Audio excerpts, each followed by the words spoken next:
Hi, I'm Trish from My Precious Sourdough Bakery. I'm going to show you today how to make ciabatta bread.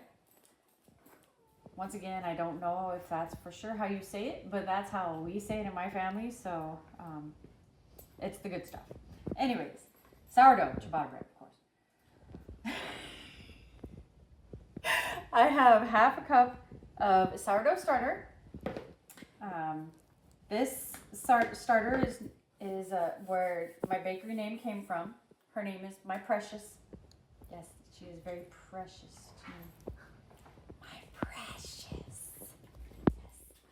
Anyways, we have 1 2/3 cup of warm water that we're going to add to the starter. Sorry, the dog is scratching her collar, and I'm sure that's pretty loud and annoying. Anyways, we're gonna mix the starter and the water up until it forms kind of like a milky consistency, and make sure all the starter is all mixed throughout. And it should look like that. I have 2 teaspoons of salt and 4 cups and 2 tablespoons of bread flour in here. I just went ahead and put the salt in with the flour this time. Totally fine because it's going to get mixed up very thoroughly. So then you mix this until you get a shaggy dough.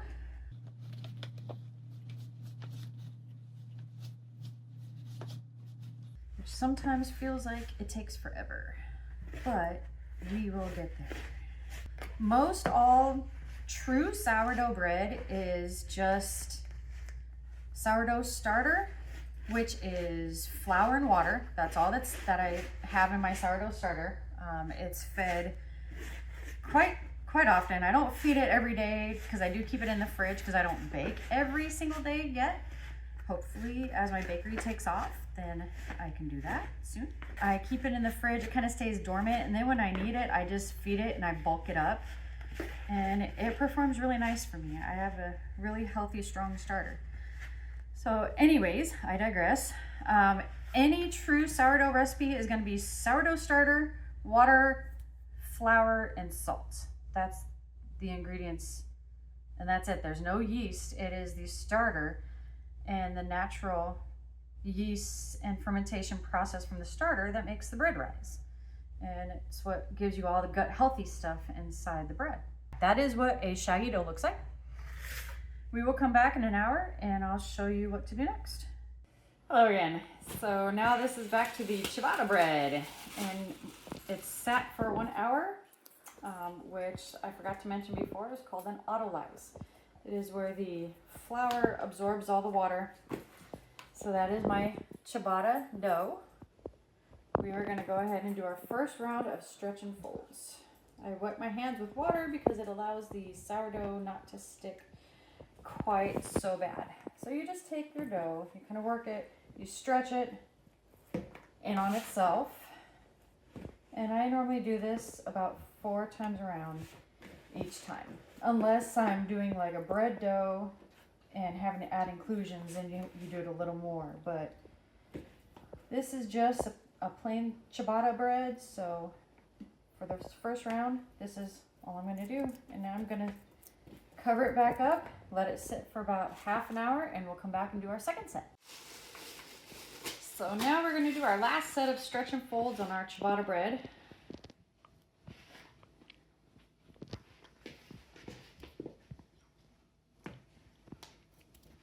Nice stretch there. This dough feels wonderful. It's a funny thing, I don't like messing around with meatloaf or anything like that. But playing around with bread dough is just, I don't know. I love it. I love the feel of it. And it's beautiful. I tore the bottom. Oh, that's okay. It'll be fine when it ferments. So anyways, this was our last set of stretch and folds. We'll let it, we'll let it sit for a few hours, let it double, and then come back and do the next step. All right, so this has been bulk fermenting on the counter. Technically, bulk ferment starts when you mix the dough. So we have that hour, we have the 3 stretch and folds, which were like 30 minutes apart. Then I left it for about hour and a half, a little over hour and a half. So maybe bulk fermenting for what, 4 hours, a little over 4 hours. So this is what it looks like. It's nice and jiggly. It pulls easily away from the bowl. That's what you want to look at. If it sticks to the bowl too much, then it's not ready. So this is ready now to go in the fridge for the last proofing step. I will set it in the fridge till tomorrow night, and then I will finish it and be back. Hello peeps. So here we have our ciabatta bread. It has been cold proofing for almost 24 hours. And I have to get it out of here, and I'm going to shape it. Very fluffy looking. Of course, it's cold, so it's a little stiff, but it's nice. It proofed very, very nicely. All right. I have my counter liberally dusted with flour because this is a very sticky dough. Now what we do is we try as hard as possible to spread it out without deflating it. That's the hard part. I'm gonna have to look up and see if I'm actually saying this right. Ciabatta bread. I have no idea. Sounds good. Why not?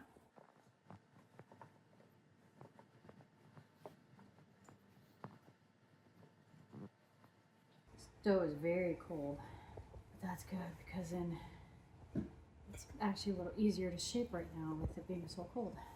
All right. Now we cut this into 8 rolls. So I'm going to do 1 cut right down the middle.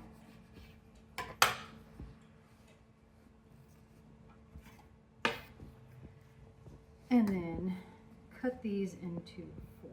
From most of the ciabatta bread that I've seen, it's never the same. It's all odd sizes, so I've seen a lot of them look like that. Honestly, it tastes good no matter what shape it is, so we'll go with it.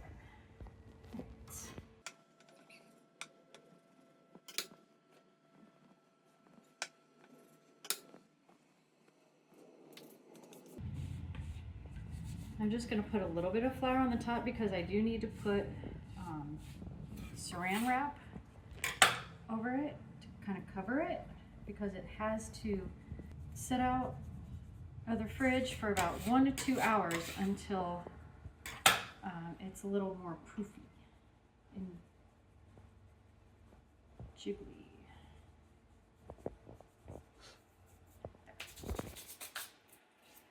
All right, we will cover it with some saran wrap just so it doesn't dry out.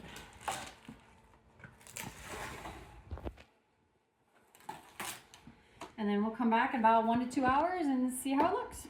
Hello, we are back with our ciabatta dough.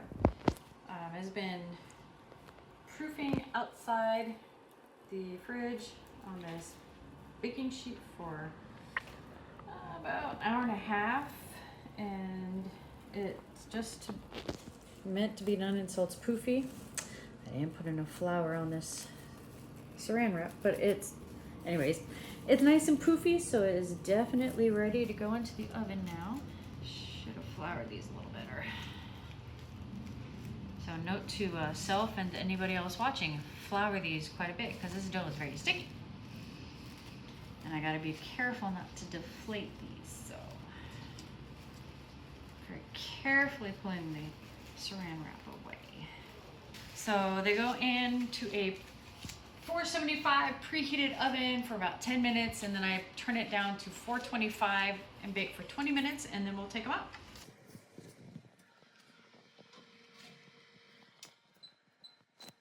See you in about 30 minutes. All right, time to take the ciabatta bread out of the oven and see if it's done. Ooh, it's nice and golden. It looks really good. Puffed up a lot more than what I thought it would too. Let's see. 205. Awesome. They're done. Beautiful. So then I will transfer them to my cooling rack, let them cool. With sourdough, you have to let it completely cool, or else you get like a gummy interior if you cut into it when it's still hot. So with these, probably let them cool about half an hour and then you can cut into them. Nice and beautiful.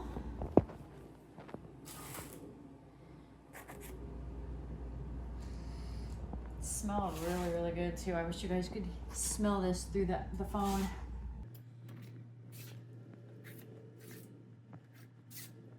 All right, there you go.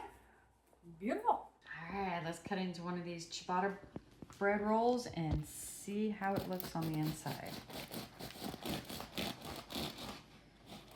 without cutting my fingers off.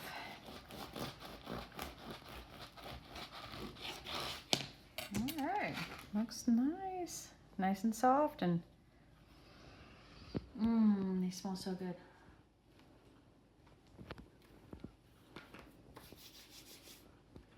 That's good. All right, see you next time. Thanks for watching.